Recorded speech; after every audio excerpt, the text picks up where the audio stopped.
Queridos amigos, sejam bem-vindos ao canal Videira Espírita. Meu nome é Cristina Brito e este é o programa Gotas do Evangelho. Aqui diariamente vemos as mensagens do Espírito Emmanuel, recebidas pela mediunidade de Chico Xavier e reunidas no livro Pão Nosso, publicado pela Federação Espírita Brasileira. Vamos ver hoje a mensagem de número 139, cujo título é Oferendas. Oferendas é aquilo que desde a antiguidade era ofertado nos altares dos deuses a fim de agradá-los, e em troca dessas oferendas então viriam bênçãos, grandes colheitas, vitórias em guerras, Isso tudo era ali nessa intenção de comprar a divindade, agradar a divindade para que ela fosse benevolente com aqueles que faziam as oferendas. Não vamos esquecer que havia inclusive civilizações que faziam sacrifícios humanos aos deuses, para agradá-los e receber benefícios. Estamos melhor nesse sentido. E então o tema é oferendas, e o versículo destacado por Emmanuel são palavras de Paulo escrevendo aos Hebreus, no capítulo 7, no versículo 27, a sua epístola, a sua carta aos Hebreus, que está lá no Novo Testamento, quando Paulo nos diz: porque isto fez ele uma vez, oferecendo-se a si próprio. Então, Jesus mostra qual é o sacrifício que deve ser ofertado, não de coisas, animais, mas o sacrifício nosso, diante da vontade de Deus, seja como ela se apresentar em nossas vidas, não é? Então já é uma relação muito mais amadurecida com Deus, porque isso ele fez, ele, Jesus, uma vez, oferecendo-se a si mesmo.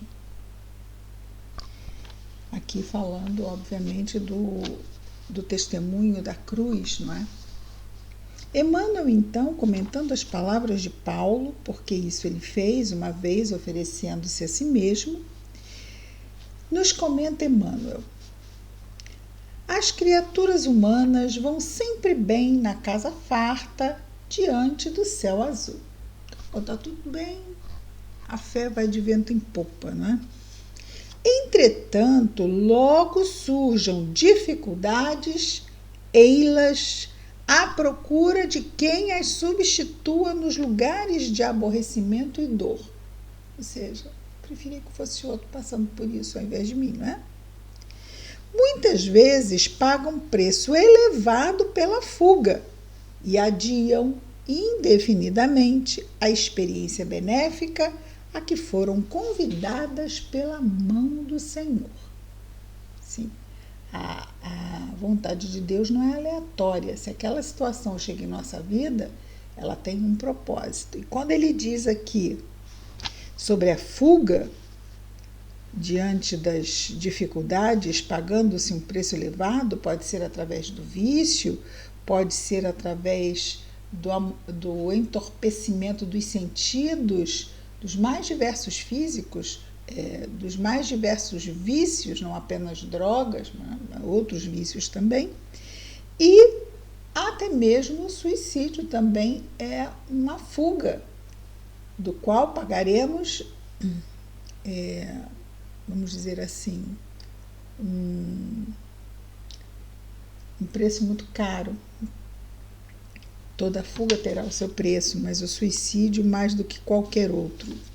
E aí ele diz: adiando indefinidamente a experiência benéfica. Sim, porque a dor vem como experiência benéfica, mesmo que não consigamos entender o seu propósito numa primeira instância, ou mesmo numa segunda e numa terceira.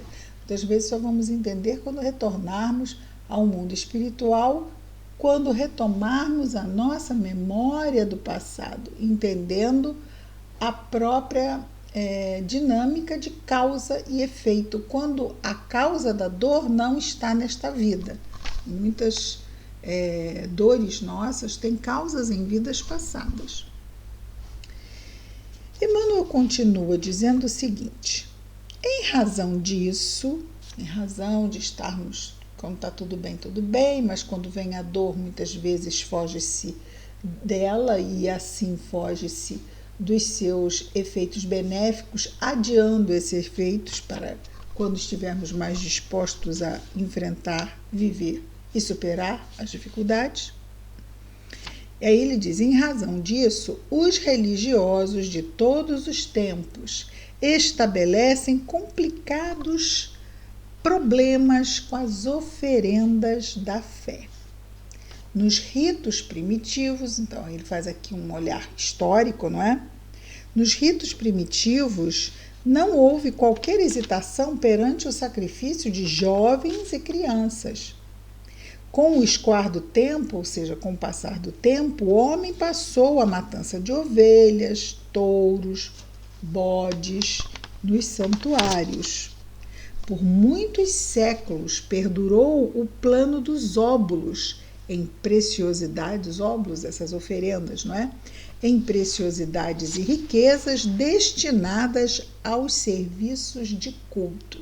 Então, estamos lá no altar oferecendo à divindade. Embora é claro que essas riquezas não iam parar em mão de divindade nenhuma, não é? Mas essa era a intenção dos que assim faziam.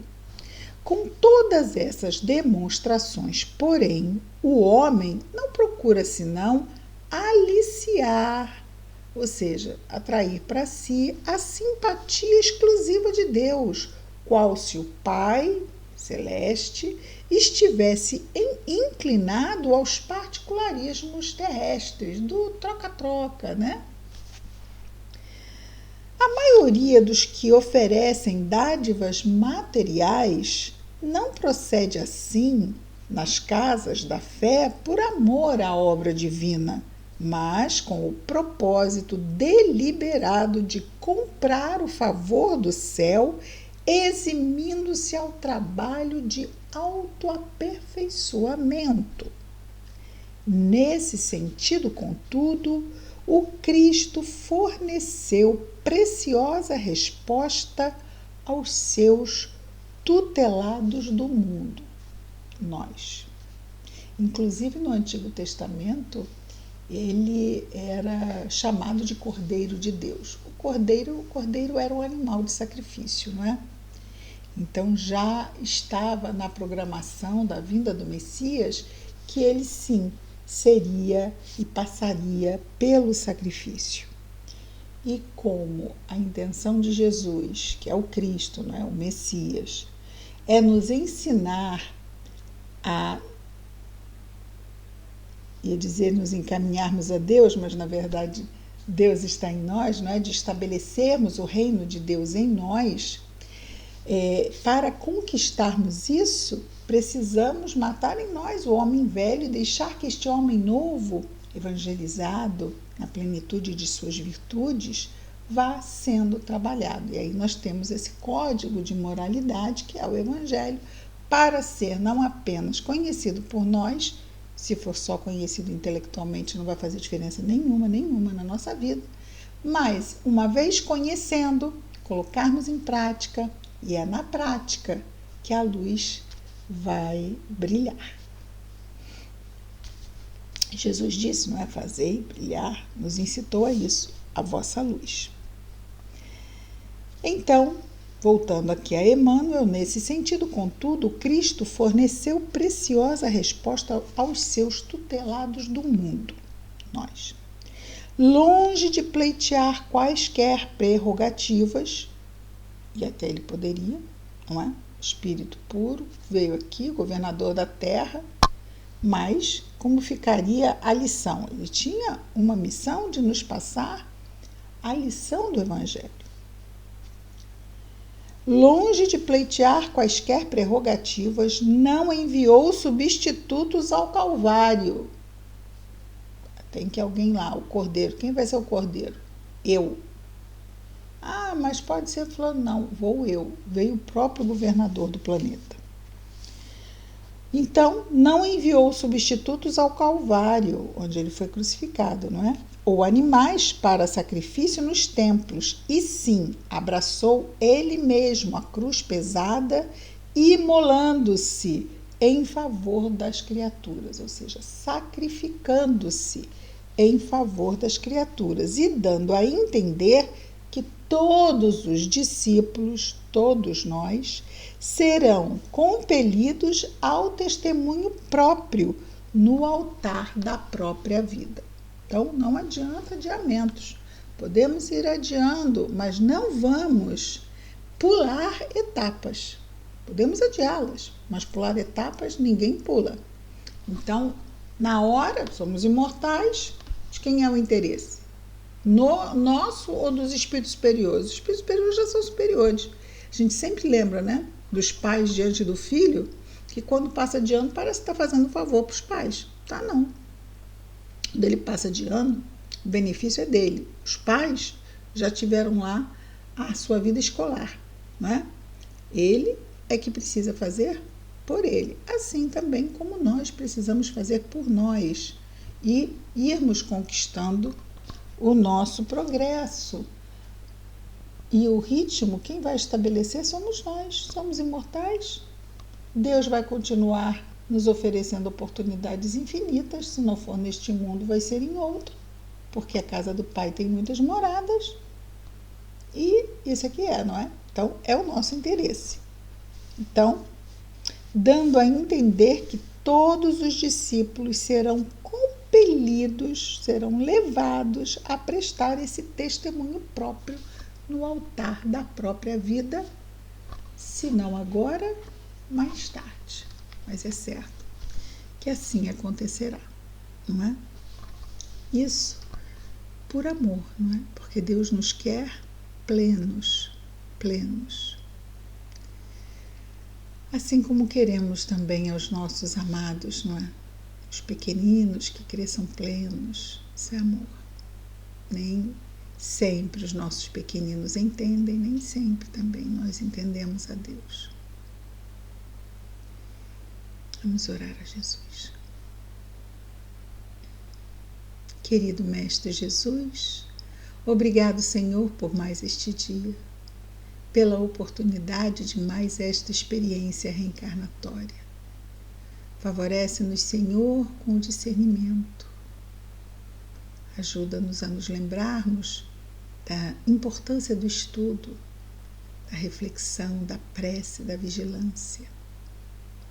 Abençoa nossos esforços, Senhor, nosso anjo guardião, nossos lares, afetos, famílias.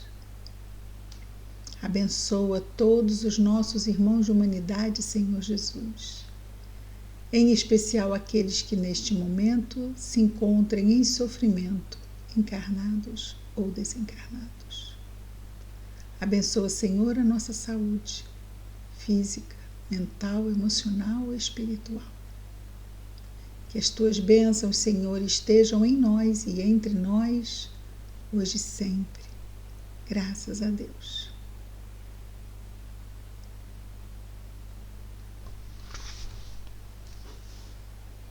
É isso, queridos amigos. Amanhã estaremos de volta com mais um programa, Gotas do Evangelho.